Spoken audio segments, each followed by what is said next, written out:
여러분 한 주간 평안하셨습니까? 네. 하나님께서는 우리를 예배 자리로 불러주심을 감사드립니다. 이제 다같이 자리에서 일어나셔서 2월 12일 주일 예배를 하나님 앞에 함께 드리겠습니다.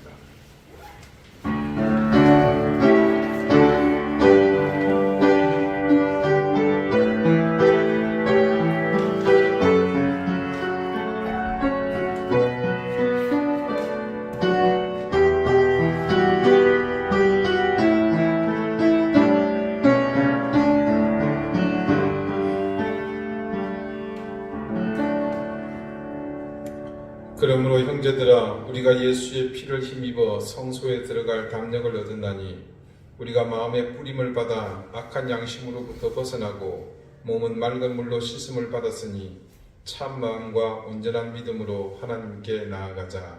아멘. 자비로우신 아버지 여호와 하나님, 우리 영혼이 살아있어 전능하신 아버지 하나님을 향해 예배할 수 있음을 믿습니다. 영혼이 죽은 자같이 사는 것이 온전한 인생의 길이 아니기에 우리는 생명을 다해 살아계신 하나님을 향해 나가기를 원합니다.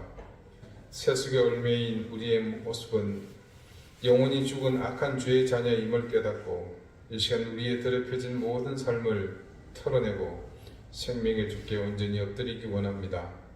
성부, 성자, 성령 삼위일체의 하나님께서 우리를 온전하게 하시어 진실한 예배자로 서게 해 주십시오.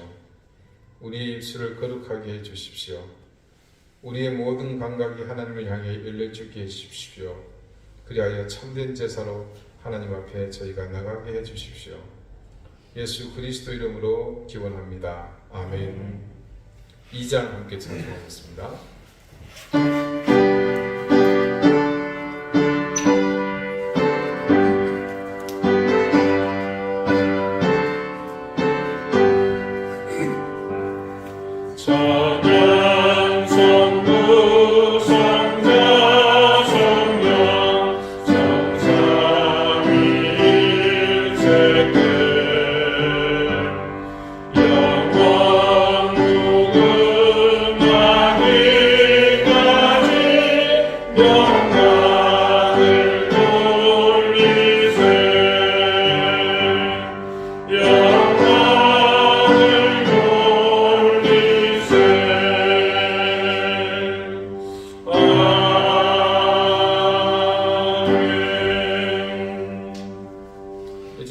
참여의 기도를 드리겠습니다.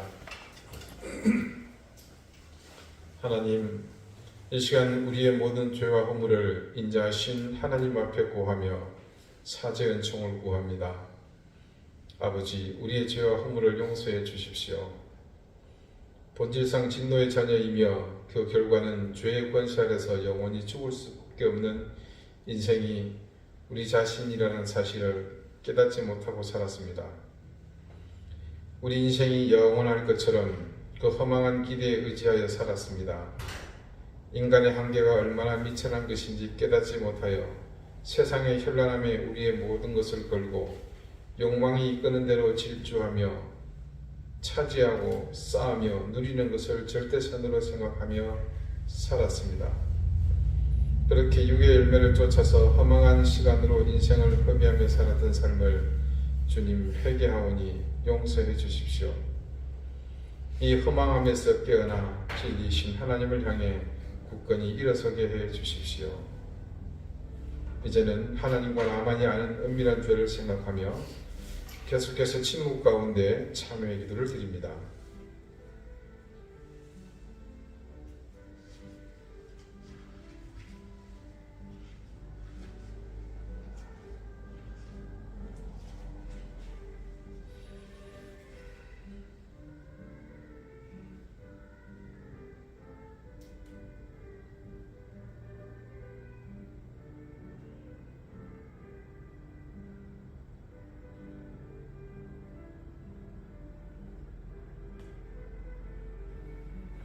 하나님께서는 자신의 부끄러운 죄를 솔직하게 고백하는 사람들에게 말씀하십니다. 그가 너의 모든 죄악을 사하시며 너의 모든 병을 고치시며 너의 생명을 파멸해서 속량하시고 인자와 긍휼로 관을 씌우시리라. 아멘. 이제 사도신경으로 우리의 신앙을 고백하오니 나는 전능하신 아버지 하나님 천지의 창조주를 믿습니다. 나는 그의 유일하신 아들 우리 주 예수 그리스도를 믿습니다. 그는 성령으로 잉태되어 동정녀 마리아에게서 나시고 본디오 빌라도에게 고난을 받아 십자가에 못 박혀 죽으시고 장사된 지 사흘 만에 죽은 자 가운데서 다시 살아나셨으며 하늘에 오르시어 전능하신 아버지 하나님 우편에 앉아 계시다가 거기로부터 살아있는 자와 죽은 자를 심판하러 오십니다. 나는 성령을 믿으며 거룩한 공교회와 성도의 교제와 죄를 용서받는 것과 몸의 부활과 영생을 믿습니다. 아멘. 자리에 앉으시기 바랍니다. 다 함께 성시를 교독하겠습니다. 성시는 교독문 79번 요한복음 15장입니다.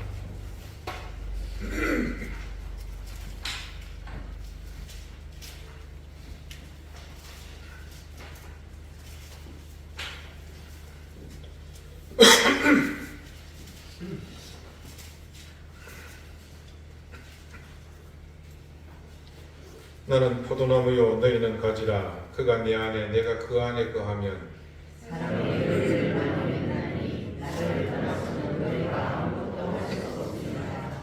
하나님이 그 예물에 대하여 증언하심이라. 그가 죽었으나 그 믿음으로써 지금도 말하느니라.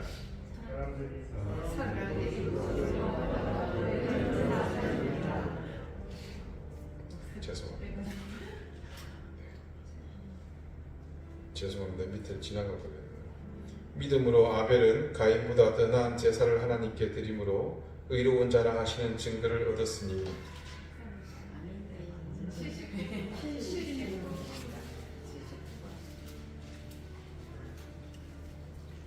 죄송합니다. 2장이 넘어갔습니다. 사람이 내 안에 거하지 아니하면 가지처럼 밖에 버려져 마르나니 사람을 이루고 싶어하자 그를 먼저 사르느니라. 너희가 내 안에 거하고 내 말이 너희 안에 거하면 무엇이든지 원하는 대로 구하라. 그리하여 이루리라. 너희가 열매를 많이 맺으면 내 아버지께서 영광을 받으실 것이요 너희는 내 제자가 되리라. 아버지께서 나를 사랑하신 것 같이 나도 너희를 사랑하였으니 나의 사랑 안에 거하라. 내가 아버지의 계명을 지켜 그의 사랑 안에 거하는 것 같이 너희도 내 계명을 지키면 내 사랑 안에 거하리라. 내가 이것을 너희에게 이름은 내 기쁨이 너희 안에 있어 너희 기쁨을 충만하게 하려 함이라. 아멘. 기도드리겠습니다.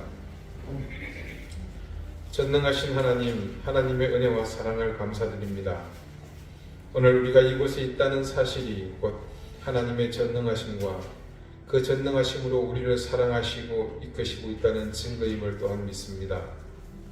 형제 국가인 튀르키예에 상상을 초월하는 큰 지진이 일어났습니다. 목숨을 잃은 사람의 숫자가 벌써 10,000명을 넘기고 있습니다. 한겨울의 추위로 미흡한 재난에 대비하는 시스템으로 더 큰 고통이 가중되고 있습니다. 다시 한번 우리 인생의 연약함을 절감하며 그 땅에 하나님의 자비와 인자를 구합니다. 주님, 저들을 불쌍히 여겨주십시오. 크나큰 재앙을 만날 때마다 우리는 하나님의 섭리를 생각하지 않을 수 없습니다. 이 땅의 모든 일이 하나님의 주권 아래 있다는 사실을 알기에 우리는 더욱 하나님을 향해 엎드릴 수밖에 없습니다. 주님, 우리의 연약함과 미천함을 깨달아 알며 더욱 하나님 앞에 겸손히 우리의 형편을 살피고 우리가 서 있는 주의 자리가 결코 가볍지 않다는 것을 늘 기억하게 해주십시오. 세상은 공의가 힘을 잃어가고 나약한 인간의 감정이 법과 질서를 넘어 그칠 줄 모르는 인간의 이기적 욕망을 부추겨 더 큰 혼란과 무질서를 부르고 있습니다. 진리와 정의가 반드시 승리하며 그것이 이 세상을 다스릴 가장 중요한 가치임을 성숙한 시민들의 의식으로 더 깊이 무기를 더해가며 그것을 의존하는 열망들이 더 강력해지게 해주십시오. 하나님, 두렵습니다. 인간의 근본이 죄인이라는 사실을 집단적으로 망각하며 죄성을 깨닫지 못한 인생들이 힘을 가지고 질주하고 있습니다.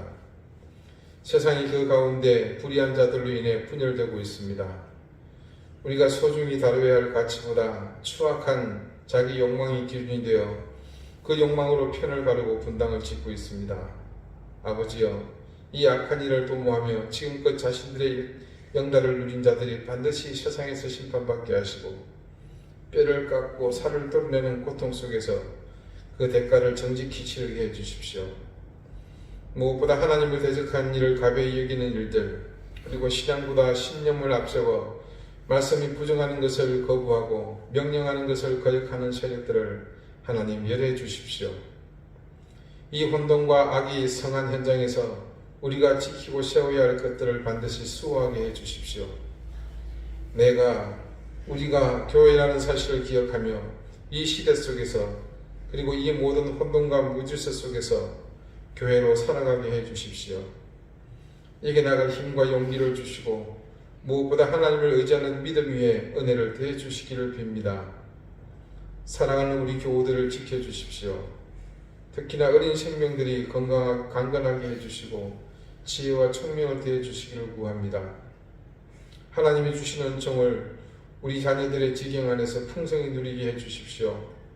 질병으로 고통받는 교우들 그리고 교우들의 가족들을 하나님께서 지켜주시고 하나님의 치유의 손길로 기적의 손길로 함께 해주셔서 살아계신 하나님의 만져주심을 통해 놀라운 역사가 일어나게 해주십시오. 미얀마와 아프가니스탄 그리고 이란의 예손들을 불쌍히 여겨주십시오. 그 억압과 부조리 속에서 건져주시고 그들 속으로 하나님 복음의 물결이 물밀듯 들어갈 수 있도록 역사해 주시기를 기도합니다. 오늘 주님의 부름 앞에 예배자로 머리 숙인 사랑하는 주의 자녀들을 기억해 주시고 저들의 가정에 평강을 주시며 그 생업에 하나님의 기름 부어 주심이 넘치게 해 주십시오. 이제 주님 앞에 예배합니다. 경배합니다. 찬양합니다. 기도드립니다. 주님, 우리의 이 예배를 기쁘게 받아주시고 하늘의 신령한 은혜로 온 시간 우리 가운데 동행해 주십시오. 감사드리며 예수 그리스도 이름으로 기도드립니다. 아멘.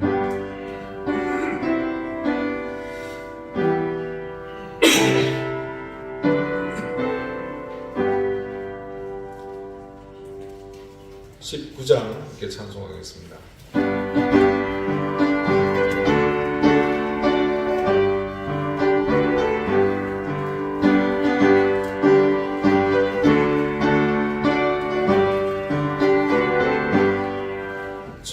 찬송하는 소리 있어 사랑이 거하도나 하늘 아버지의 이름 거룩하도나 세상 사랑 찬양하자 거룩하신 하나님께 할렐루야 할렐루야 할렐루야 하나님의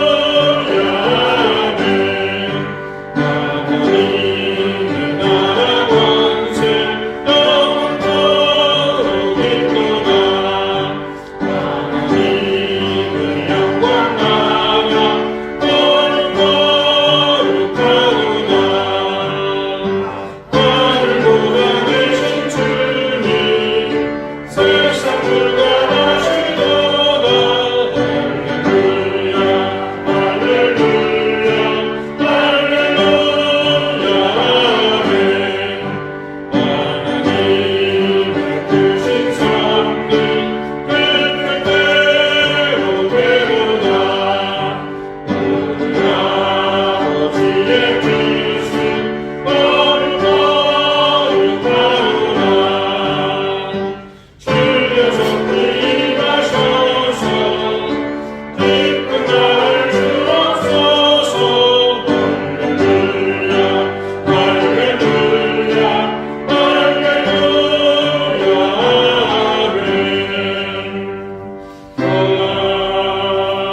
아멘. 오늘 하나님께서 우리에게 주시는 말씀은 호세아 10장 12절 지난주와 같은 말씀입니다. 구약 1264쪽입니다.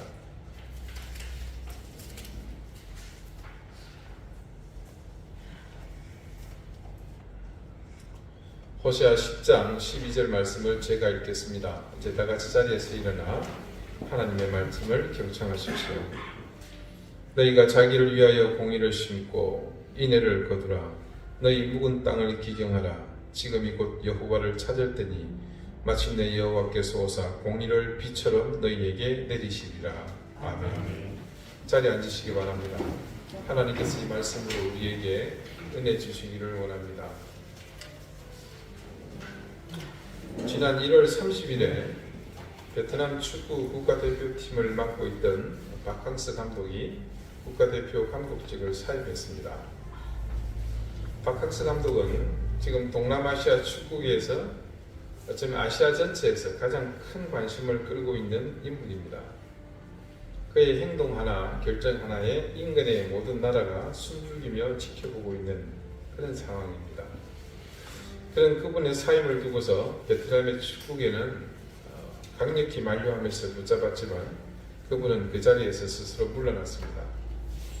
박항서 감독이 베트남에서 어떤 위치에 있었는지 매스컴을 통해 충분히 알고 있던 터라 그분의 거취 결정은 모두에게 적잖은 충격을 주었습니다. 지금껏 좋은 성적을 내서 성공한 감독이 스스로 물러나는 경우는 많지 않습니다. 대부분 대회에서 나쁜 성적을 내는 감독은 자리 보존하지 못하고 경질되는 것이 일상이기 때문입니다. 우리나라만 보더라도 이게 얼마나 심했습니까? 사실 우리나라뿐만 아니라 유럽이나 남미의 축구 강국에 비해 상대적으로 열세인 각국의 국가대표팀은 자국 감독을 선임하기보다 선진 축구 문화에 익숙한 축구 강국 출신을 선호합니다. 그러다 보니 자연 해당 국가는 외국인 감독에 대해서 많은 기대를 합니다. 결국 결과를 놓고 평가가 이루어지게 되고 성적에 따라 파리 목숨이 되는 것이 또한 외국인 감독의 운명이기도 했습니다.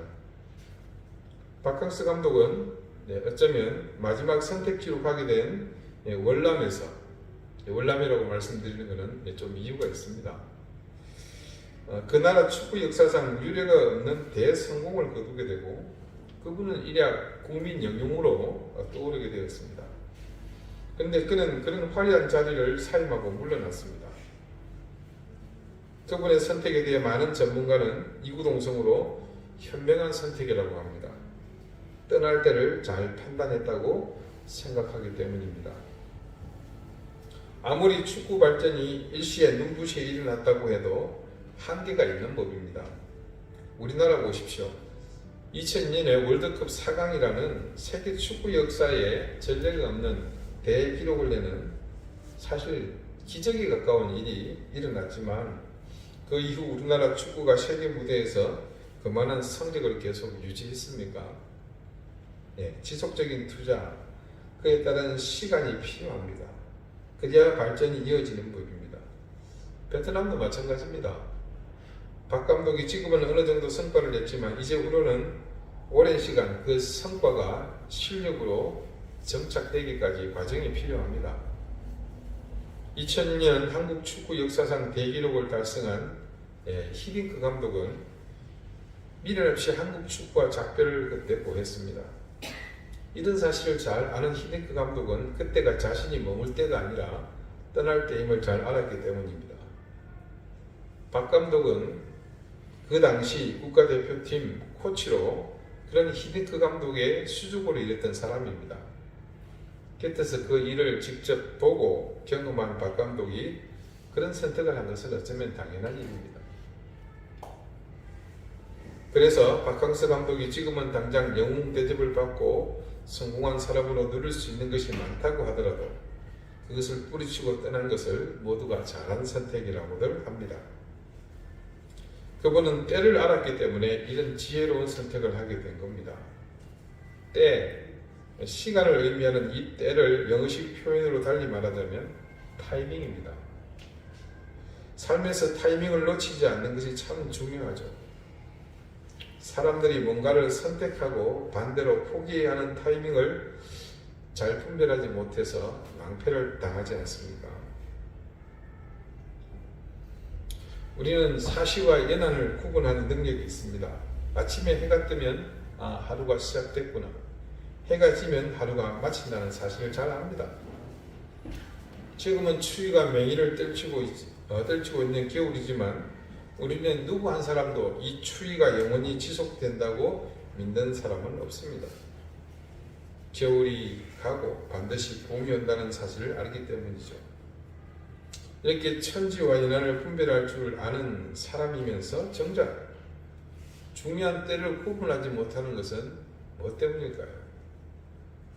네, 그렇습니다. 그 이유는 당연 사람의 욕심 때문입니다. 가령 배가 부르면 그만 먹으면 됩니다. 그런데 사람은 맛있다는 생각이 들면 배가 불러서 멈춰야 하는 때를 지나치게 됩니다. 과식하죠. 술을 마시는 사람이 문제가 되는 이유도 마찬가지일 것입니다. 유독 술을 마시는 것이 우리나라 교회에서 문제가 되는 이유는 선교 초기 우리나라에 온 선교사들의 눈에 비친 조선 사람들의 음주 습관 때문이라고 합니다. 아시다시피 우리나라는 호금하죠. 술에 취해서 추태를 부리고 또 실수합니다. 그런데 그런 것에 대해서 법적으로 너무나 관대합니다. 문화가 그렇습니다. 술에 취했건 취하지 않았건 당사자가 범한 행동에 대한 책임은 오롯이 그 사람에게 있습니다. 그러나 취했을 때의 행동에 대해서는 술에 취해 이성을 잃었기 때문에 잘못이 덜하다고 생각하는 것입니다. 말도 안 되는 궤변이죠. 그런데 이런 일이 초창기 교회에서 빈번했던 모양입니다. 충분히 짐작할 수 있는 것이 경건한 예배 시간에 신자가 술에 취해 추태를 부렸습니다. 그걸 작은 일로 보기는 어렵죠. 성경 말씀에 술에 대하여 언급한 말씀을 보면서 충분히 마셔도 된다는 생각을 할 수 있지만 잠언의 말씀은 반대로 술을 눈으로 보는 것조차 금하고 있습니다. 대부분의 예주가들은 성경에서 술 취하지 말라는 말씀을 앞뒤 잘라먹고 취하지 말라고 했지 마시지 말라고 했느냐며 자체 해석을 하는 경우가 많습니다.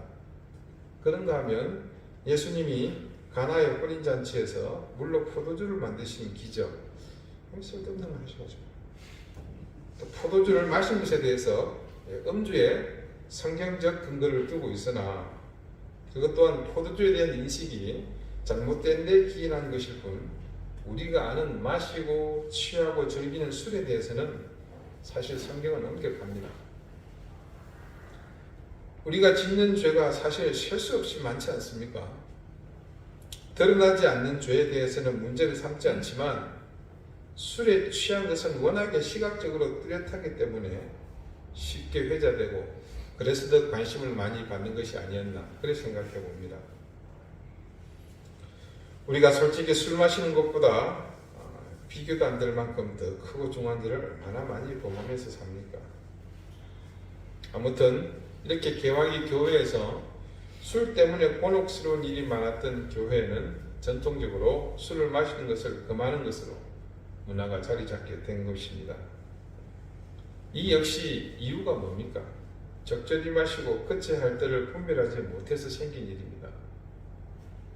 멈추지 못하게 만드는 힘, 바로 사람의 욕심 아니겠습니까? 이렇듯 사람이 이 때를 분별하는 것은 아주 중요한 문제입니다. 전도서 3장은 성경 말씀 중에서 유독 이 때에 대해 집중적으로 중요한 많은 말씀을 기록해 놓았습니다. 전도서는 아시는 것처럼 잠언과 더불어서 솔로몬의 지혜를 담고 있는 말씀이기 때문에 그 경중에 있어서 가볍다 하지 못할 것입니다. 그 3장의 내용을 잠시 읽어드립니다. 먼저 시작에 이르기를 범사에 기한이 있고 천하 만사가 다 때가 있나니 이렇게 시작을 합니다. 날 때가 있고 죽을 때가 있으며 심을 때가 있고 심은 것을 뽑을 때가 있으며 죽일 때가 있고 치료할 때가 있으며 헐 때가 있고 세울 때가 있으며 울 때가 있고 웃을 때가 있으며 슬퍼할 때가 있고 춤출 때가 있으며 돌을 던져 버릴 때가 있고 돌을 거둘 때가 있으며 안을 때가 있고 안는 일을 멀리 할 때가 있으며 찾을 때가 있고 잃을 때가 있으며 지킬 때가 있고 버틸 때가 있으며 찢을 때가 있고 꿰맬 때가 있으며 잠잠할 때가 있고 말할 때가 있으며 사랑할 때가 있고 미워할 때가 있으며 전쟁할 때가 있고 평화할 때가 있느니라. 참 때 많다, 그죠? 자, 각절은 두 가지의 상반된 때를 그렇게 두 세트씩 기록해 놓았습니다. 생명을 얻을 때가 있고 그 생명을 잃을 때가 있습니다. 그처럼 울 때가 있고 웃을 때가 있는가 하면 슬퍼할 때가 있고 춤출 때가 있다고 합니다. 도대체 이 때들은 무슨 때이기에 전도자가 이렇게 너무나 뻔한 때를 기록해 놓은 것일까요? 그렇게 죽여야 할 때가 있고 치료할 때가 있고 심어야 할 때와 뽑아야 하는 때, 찾을 때와 잃을 때, 찢을 때와 꿰맬 때, 소리쳐야 할 때와 침묵해야 할 때, 전쟁할 때가 또 그리고 평화해야 할 때. 자, 이 모든 때들이 무엇을 의미하는 걸까? 그러면서 생각해 보는 것은 이 때들은 우리의 힘으로 만들 수도 임의로 조정할 수도 없는 때이구나 라는 사실을 깨닫게 됩니다. 자, 그 깨달음을 뒷받침해 주는 것이 방금 읽어드린 그 말씀 바로 뒤에 이어집니다. 그래서 일하는 자가 그의 수고로 말미암아 무슨 유익이 있으랴. 일하는 자, 무슨 일을 했다는 겁니까? 이런 때를 임의로 만들거나 바꾸거나 자신의 판단 아래 두고 애쓰는 그 일을 하는 사람을 말합니다. 그렇게 수고해서 말미암아 무슨 유익이 있으랴. 어떤 것도 할 수 없다는 뜻입니다. 그리고 전도자는 이렇게 말합니다. 하나님이 인생들에게 노고를 주사 애쓰게 하신 것을 내가 보았노라. 하나님이 모든 것을 지으시되 때를 따라 아름답게 하셨고 또 사람들에게는 영혼을 사모하는 마음을 주셨느니라. 그러나 하나님이 하시는 일의 시종을 사람으로 측량할 수 없게 하셨도다. 사실은 이와 같은 때를 우리 인생이 측량할 수 없게 하셨다는 사실을 알려주려 한 것입니다. 이 모든 때를 알고 바르게 판단하고 지혜롭게 선택하기 위해서 우리는 하나님을 만나는 길 외에는 다른 방법이 없는 것입니다. 우리가 이 때를 어떻게 분별할 수 있다고요? 우리가 측량할 수 없다 그러지 않습니까? 그러면 어떻게 측량해야 합니까? 그분이 알려주셔야죠.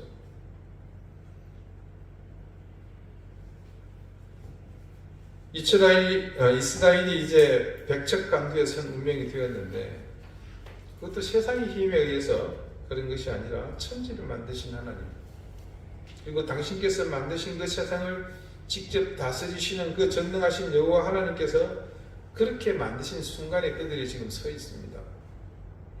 바로 그 심판의 자리에서 이 모든 때의 경중을 뛰어넘어 자신들의 운명이 걸린 이 시간 그들이 찾을 수 없는 유일한 길이 그들에게는 여호와 하나님밖에는 없습니다. 하나님의 말씀을 대언하는 그런 책임을 가진 예언자 호세아가 그 시대 누구보다도 그 시점에 그 상황을 잘 아는 사람이었기 때문에 그가 벼랑 아래로 떨어질 운명에 처한 그들에게 살 길을 말할 때 그가 제시할 수 있는 대안이 무엇이 있었겠습니까? 이것밖에는 없었던 것이죠. 그래서 호세아가 그들에게 강조했습니다. 지금이 여호와를 찾을 때니라고 말입니다. 그런데 엄밀히 말하면 호세아가 말한 여호와를 찾을 때니라는 말은 모순되는 말입니다. 그 시대에 여호와 하나님이 찾고 싶다고 작정하면 언제든 만날 수 있는 그런 대상이었나요? 아니죠. 더군다나 그 시절에 하나님을 만나면 어떻게 됩니까? 죽습니다. 그래서 여호와를 찾을 때라는 것은 뭔가 사전 조치가 있어야 합니다. 선행 조건들이 있는 것이죠. 그런 의미에서 볼 때 먼저 선행되어야 할 것 중에 가장 중요한 것은 자신의 처지를 바르게 인식하는 것에서부터입니다. 자신에게 문제가 생긴 것이 자신의 결함에서 일어난 사실을 알아야 하기 때문이죠. 이것은 어쩌면 우리가 하나님의 피조물이라는 사실을 안다면 지극히 당연한 일이 아닐까 합니다. 우리가 한 사람의 인간으로 가진 능력이 얼마나 미천한지 그 사실을 모른다면 과연 그 사람이 하나님의 자녀로 온전히 살아갈 수 있겠습니까? 여기엔 또 함정이 있습니다. 그러면 내가 평안하고 모든 일이 잘 될 때는 하나님을 찾을 필요가 없다는 논리가 성립되죠. 절대 그렇지 않습니다. 그래서 지혜로운 사람은 자신이 힘들고 한계를 느끼고서 하나님을 찾았다면, 그래서 하나님이 만져주시고 일으켜 주셔서 일어났다면, 그래서 하나님의 은혜를 온전히 체험했다면 그가 이전과 같은 삶을 살겠습니까? 사실 이게 오늘 말씀의 결론입니다. 자, 그렇게만 된다면 그 사람은 매 순간 하나님과 동행해야 함을 알게 될 것이고, 하나님을 찾을 때가 정해져 있는 것이 아니라 언제나가 항상이 되어야 한다는 사실을 잘 알 것이기 때문입니다. 우리는 그런 사실을 알고 그렇게 살았던 대표적인 한 사람을 알고 있죠. 바로 사도 바울입니다. 그는 주님을 만난 즉시 그 자리에서 인생이 변하지 않았습니까? 바울은 늘 자신에 대해서 누구보다도 엄격했습니다. 그의 그런 자신을 향한 엄격함은 올바른 신앙을 가진 사람이면 누구나 당연히 그렇게 해야 할 일이겠죠. 바울은 늘 자신이 죄인의 괴수였다는 사실을 망각하지 않았습니다. 그리고 누구보다도 자신의 연약함을 잘 알고 심지어 그것을 자랑했습니다. 그러니 하나님이 늘 그 옆에 설 수밖에 없었습니다. 그리고 하나님은 그런 바울에게서 한시도 떠날 수 없었던 것이죠. 그렇게 하나님과 밀착 관계다 보니 바울의 모든 것은 그 하나님의 생각과 판단을 떠나서 생각할 수조차 없었습니다. 그래서 그는 누구보다도 하나님을 비교 불가 우위로 많이 만났고, 그런 만남을 통해 하나님이 주신 지혜로 그의 사역은 내내 위대한 사도의 길로 가는, 그 길로 가는 것이 지극히 자연스러울 수밖에 없었습니다. 하나님이 그렇게 함께 하시니, 그 지혜로 살게 되니 그 자연스러움은 운명이 되었던 것이죠. 자, 그리고 또 한 가지 중요한 사실, 하나님을 만나야 할 때 그 이전에 우리가 해야 할 그것은 절대 순종의 자세로 나가야 한다는 겁니다. 하나님을 만나려는 자세에서 반드시 빠져서는 안 되는 것이 바로 하나님 앞에 절대 순종의 자세입니다. 만약에 이런 생각을 배제하고 하나님을 만나겠다?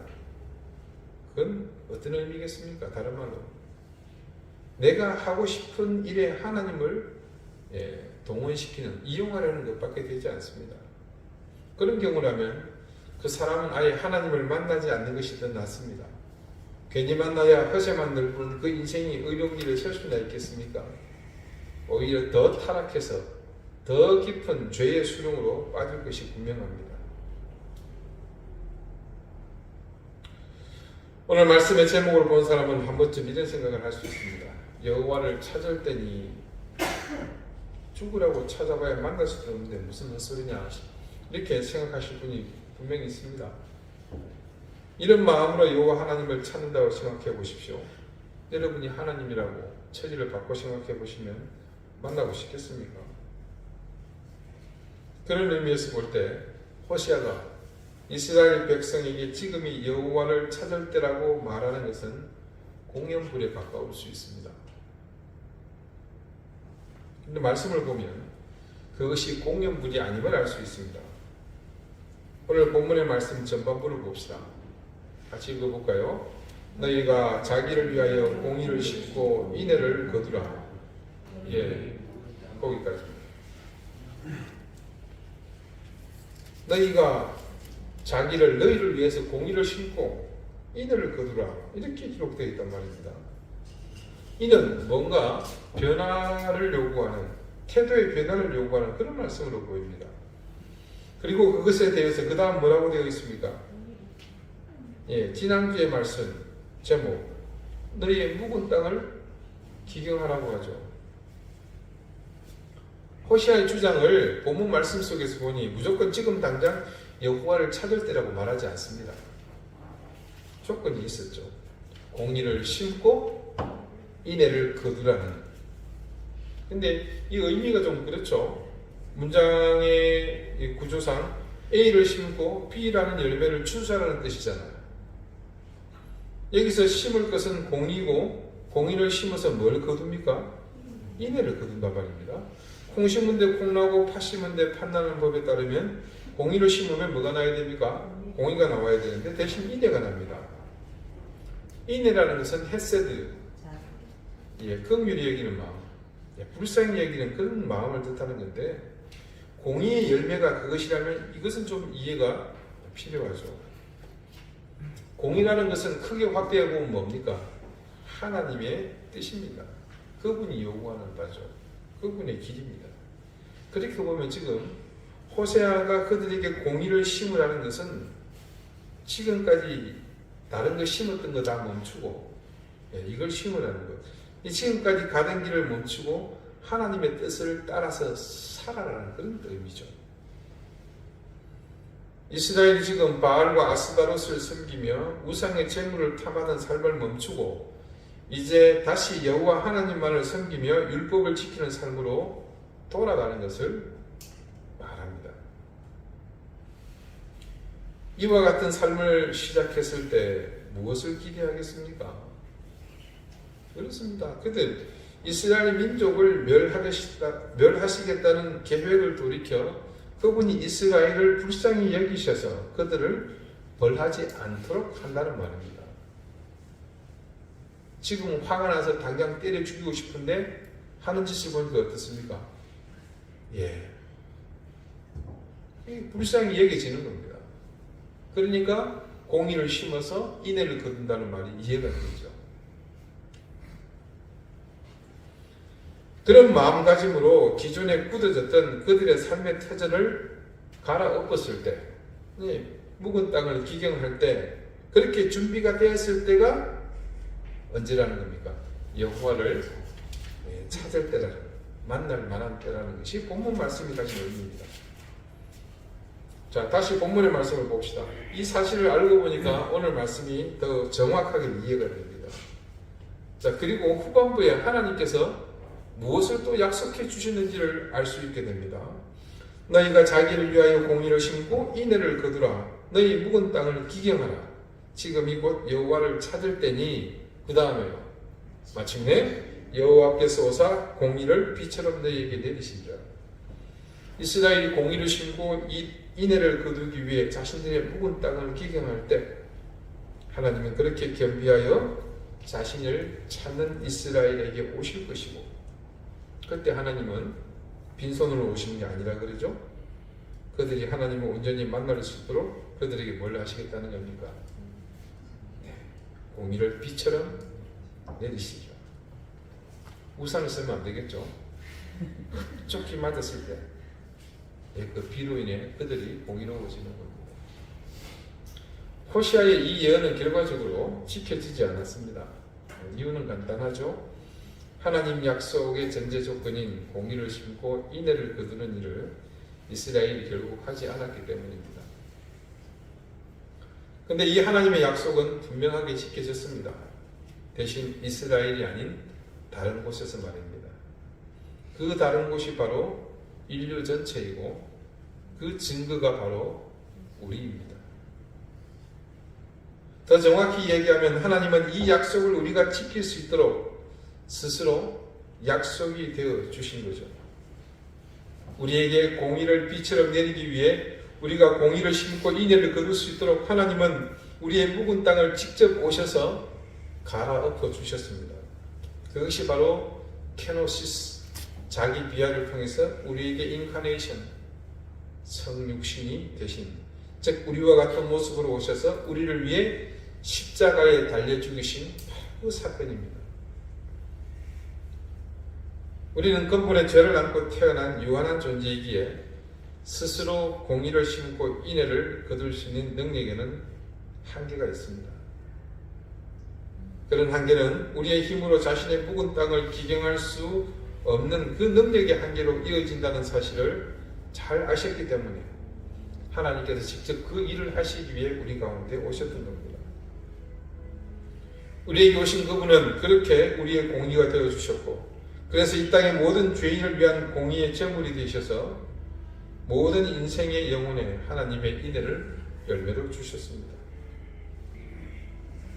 2000년 전 베들레헴의 마구간에 태어난 하나님은 공생의 삶을 통해 자신이 공의임을 정확히 보여주셨습니다.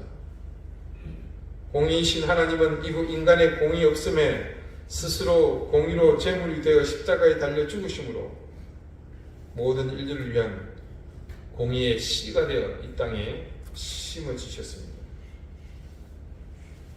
이제 우리는 예수님의 바로 그 희생의 공로로 얻은 공의의 피로 온전히 적셔진 존재가 된 것입니다.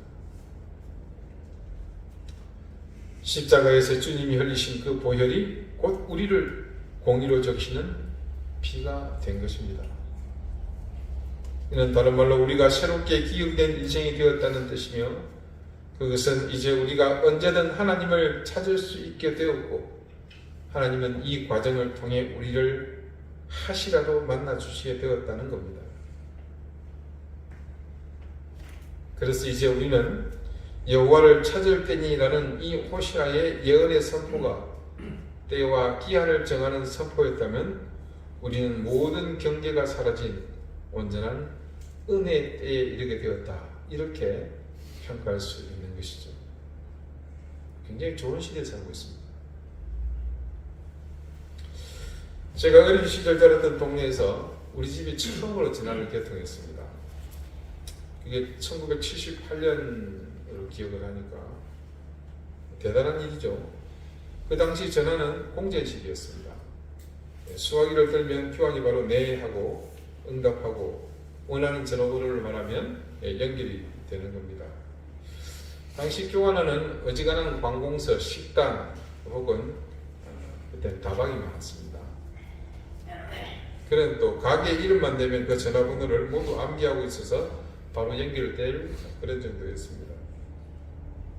그래서 우리 집 전화번호가 969번이었는데 그 번호보다는 뒷골 혹은 후동이라고 말하면 바로 연결이 되었습니다. 그 뒷골 후동이라는 동네에 저희 집 한 대밖에 없었으니까. 이러다 보니 우리 집은 전화를 개통하고 얼마 있지 않아서 곤혹스러운 일이 생깁니다. 타지에 있는 친척이나 가족들이 자기 집이나 친척 집에 전화를 하고 바꿔달라고 수시로 전화를 겁니다. 참 정말 염치가 미세죠. 어떤 집은 대놓고 하루에도 몇 번씩 전화를 해야 됩니다.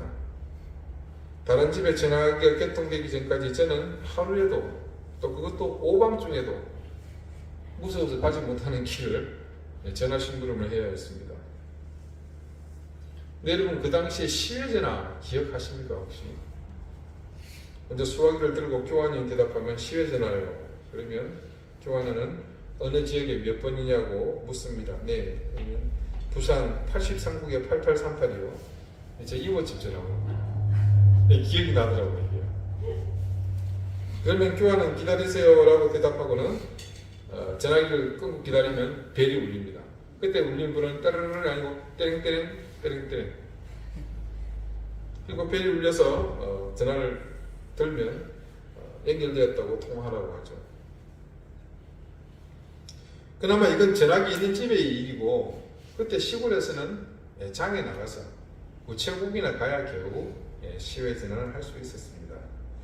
그러다 등장한 것이 Direct Distance Dialing, 줄여서 DDD, 장거리 직통전화 기억하시죠? 그때 공중전화부스에 이전보다 덩치가 커진 전화기가 등장했습니다. 10원짜리만 넣던 전화기에 100원짜리도 넣게 되었죠. 그리고 전화부스 벽면에 커다란 안내판이 붙어 있습니다. 뭐였겠습니까? 군 단위까지 부여되어 있는 지역번호. 그렇게 순식간에 전화 방식이 바뀌고 이후 기술은 급속도로 발전했고 지금은 어떻습니까? 지구 반대편에 있는 아들놈한테도 침대에 누워서 심지어 얼굴까지 보면서 통화할 수 있습니다. 그것도 무료로. 하나님은 이전 시대의 통화 방식으로 어려운 과정을 거쳐서 그렇게 통화해야 하는 분이셨지만 이제는 이 전화기처럼 언제든 스마트폰 열고 번호만 찍으면 만나실 수 있도록 하나님께서 직접 이 시대의 시스템을 그렇게 만들어 주셨습니다. DDD가 보편화되기 전까지 11전화요금 비쌌습니다.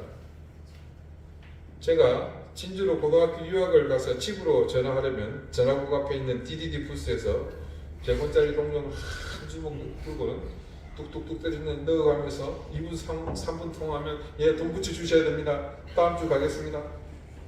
한 주먹이 순식간에 사라집니다. 동네에서 우리 집 전화기로 10회 전화한 사람들은 전화 실컷 하고 나서 월말에 고지서에 나온 10회 전화요금 보고 기절을 하죠. 만만치 않은 요금을 물어야 했습니다. 지금은 어떻습니까? 침대에 누워서 세수대까지 직접 봐가면서 언제든 내가 약정한 요금대로 마음껏 돈 걱정 없이 통하지 않습니까? 여호와를 찾을 때니 그때는 그런 때가 있었던 모양입니다. 그러나 지금은 그 말씀이 어울리지 않는 시대입니다. 언제든 스마트폰처럼 하나님을 향해 수화기를 들 수 있는 때입니다. 심지어 하나님은 마치 카톡이나 문자처럼 까똑까똑하면서 우리와 통화하자고 부르시는 시대입니다. 우리가 하나님을 찾지 않을 이유가 하나도 없습니다. 하나님을 찾을 모든 장벽은 사라졌습니다. 물론 하나님을 찾지 않는 것은 아닙니다. 시도 때도 없이 찾는 사람들이 있습니다. 목적이 불순해서 그렇지. 그런 목적들, 자기 욕심 채우기 위해 스마트폰을 뜨는 사람들의 호출은 하나님 전화기에 그냥 스팸 처리됩니다. 그러니 통화가 어렵죠. 그러나 우리가 예수 그리스도의 희생으로 우리 속에 심어진 공의로 하나님을 찾을 때는 그분은 신속하게 응답하시며 그 응답을 통해 우리를 만나주시고 그 만남을 통해 놀라운 은혜를 우리에게 주십니다. 우리가 하나님을 찾고 그분이 우리를 만나주실 때는 그 만남의 현장에서 우리의 실체를 보여주시고 우리가 깨닫게 해주십니다. 그리고 그 현장에서 실체를 알게 된 우리는 그때부터 오로지 여호와 하나님만을 의지하며 그분이 이끄시는 대로만 인생을 사는 참된 공의의 삶을 살게 됩니다. 여러분, 주저하지 마십시오. 이제 우리는 때를 찾지 않아도 언제든 하나님을 찾을 수 있는 은혜의 시대에 살고 있습니다.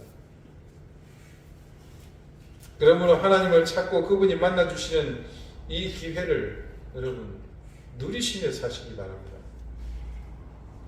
언제든 단축번호 누르시고 여러분이 할 수 있는 모든 방법으로 그분을 찾으시기 바랍니다.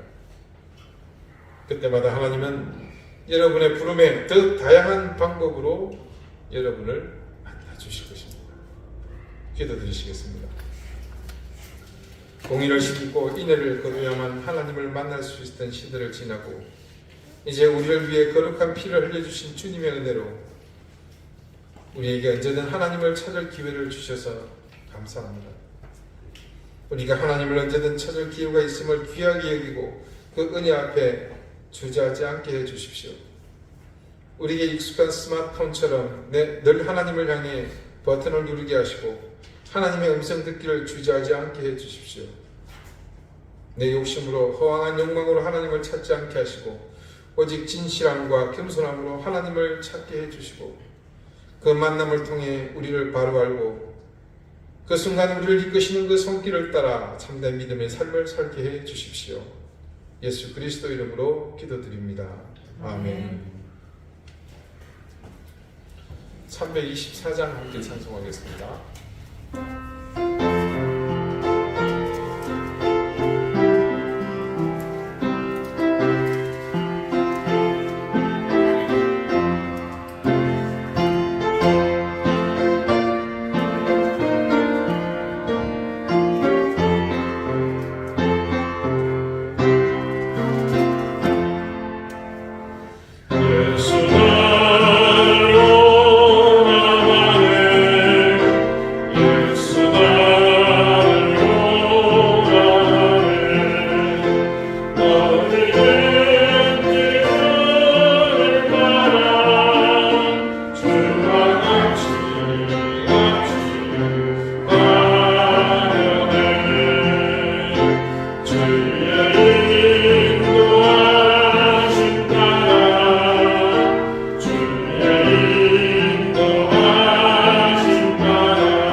자비로우신 하나님, 하나님의 은혜와 사랑을 감사드립니다. 그 사랑과 은혜를 기억하며 하나님의 자녀들이 하나님 주신 것 중 일부를 구별하여 하나님 앞에 드립니다. 그 모든 것이 하나님의 크심을 고백하며 믿음으로 드리는 것이오니 하나님 기쁘게 받으시고 그들의 그 드림에 놀라운 하늘의 은혜와 땅의 기름진 복을 더하여 주시기를 구합니다. 주님, 간절히 구하옵기는 질고로 고통받는 가족들을 기억해 주시고 하나님 그들을 속히 치유해 주십시오. 사랑하는 교우들의 자녀들이 큰 복을 누리게 해주시고 은혜를 얻게 해주십시오. 생업에 그 가업이 하나님께서 기름 부어 주셔서 하나님의 평강이 도우심이 이 어려움 속에서도 화수문처럼 끊이지 않게 해 주십시오. 감사드리며 예수 그리스도 이름으로 옹원 기도드립니다. 아멘. 예, 교회 소식 축복을 참조해 주시고요. 특별히 여러분 터키를 위해서 좀 많이 기도해 주십시오. 6.25 사변 때 우리나라에 파병해서 많은 피를 흘린 형제의 나라입니다. 터키는 이슬람이 지금 지배하고 있는 그런 나라이기도 합니다. 이게 전 세계의 흐름을 보면 이웃을 구제하고 또 돕는 일은 기독교가 항상 앞장서 있습니다. 비교 불가죠. 터키가 이 앞전 대진이 있을 때 그때 기독교의 영향이 참 많이 컸었습니다. 그래서 교회가 먼저 달려가고 기독교 국가들이 후원한 것을 보면서 많은 사람들이 마음이 열려지고 했던 것을 기억합니다. 이거를 하나님께서 전도를 위해서 재앙을 주신 걸로 오해는 하지 마시고 이런 기회가 있을 때 우리가 또 함께 기도하고 그곳에 파송되어 있는 선교사들이 어려운 이웃들을 위해서 열심히 일할 수 있도록 그렇게 함께 후원했으면 좋겠습니다. 이제 다 같이 자리에서 일어나셔서 앞뒤 좌우에 계신 분들과 다정하게 인사를 나누시겠습니다. 54장 함께 찬송하겠습니다.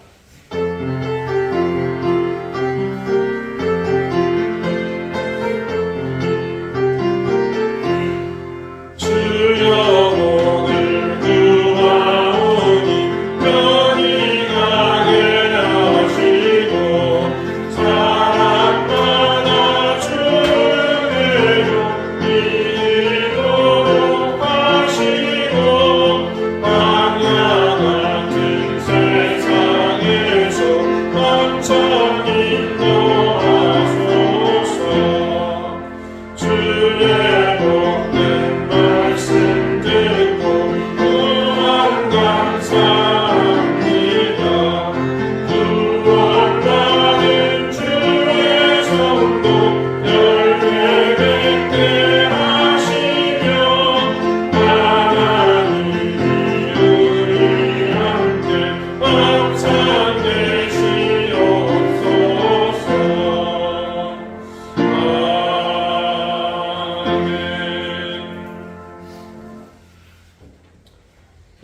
이제는 예수 그리스도의 은혜와 하나님의 사랑과 성령의 교통하심이 언제든 어느 때든 어떤 상황에서든 우리를 만나주시는 하나님을 향해 주저하지 않고 항상 하나님을 찾고 만나며 그 만남을 통해 주신 은혜로 더 귀하고 복된 인생으로 살기를 소망하는 우리 이든교회 모든 성도들 머리 위에 저들의 가정과 생업과 주신 귀한 자녀들 위해 이제로부터 영원토록 항상 함께 하시기를 간절히 축원하옵나이다. 아멘.